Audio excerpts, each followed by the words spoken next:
little bit about what you think are the one or two defining issues for you when it comes to education. Well, I think right now, myself and all parents are extremely concerned with the boundary and the feeder patterns, especially because the process seems to be proceeding with a decision to change the boundaries and lock some folks out without a parallel process that creates a clearly defined solution to help alleviate the problem that's going to be caused. Yes. You said two, but I'm going to give you three. So middle schools, number two, I think, are a huge issue. Why middle schools? There's a shortage of quality middle school seats. That's why everybody's fighting to get in deal. And the chancellor has come out recently and said right now they don't have a middle school plan. And that middle. She said that out loud and on the record? She said that on the record. Mercy. So there's a number of issues in that bridge space, and so we'll come back to that. And I think the third issue, besides those two that I just talked about, is this competition between charters and DCPS, and I think it's extremely unhealthy. And we need to move urgently to make sure it's a collaborative system where the charters are centers of innovation that they're then sharing back with DCPS. And I think we need to have actual steps to incent co-location. So you've been involved in education and you've got young kids, so you're going to be with the process for a while.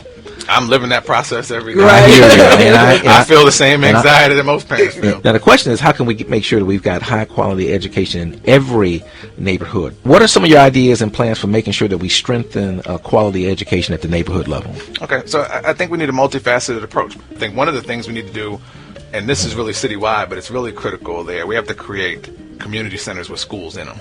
So we're not only programming from 9 to 3, but we're programming from 3 to 9. And then we're also putting the services in the schools.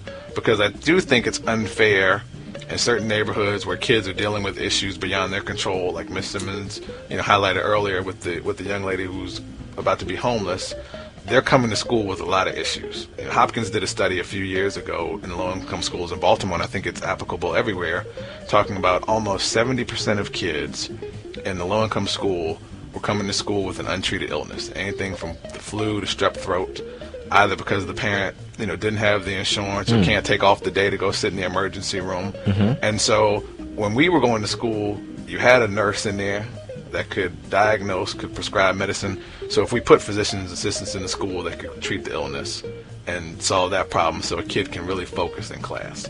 And that same study, almost 70% of the kids were coming to school with either mental, physical, or some sort of sexual abuse. So we have to put, counseling and social work in the school, but not only available for the kids, all these services can be available for the neighborhood and the community as well. Because as you travel east of the city, it's amazing when you go from northwest, upper northwest, to northeast, southeast, to far southeast. There's no urgent care centers. You ride around, you don't see doctors' offices. There's not a hospital east of the river. So I think having all those in the school helps address holistically the child so that they can focus on learning. I live and work on these issues every day. So these are not just cliches for me. I have 3 kids in the public school. Every school they've been in, I've served on the LSAT. I've been intimately involved in dealing with all of the silo structures from DCPS to OSSI to the elected school board to the public charter school board, because we were a founding parent at a charter school. And I serve on the board of the Southeast Children's Fund. So I'm dealing with early childhood development. I'm dealing with workforce development. I'm dealing with community development.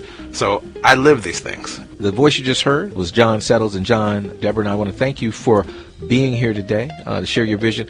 We're a little over time, but if you could just throw out one number or one email or one website, I think our listeners would appreciate it. So website is helpsdc, helpsdc.com. That'll get you to our issues and positions page, and then you can navigate the website from there. Thank you for having me here today. I've enjoyed it. Thank you, listeners, and we'll see you next week. This is DC Politics.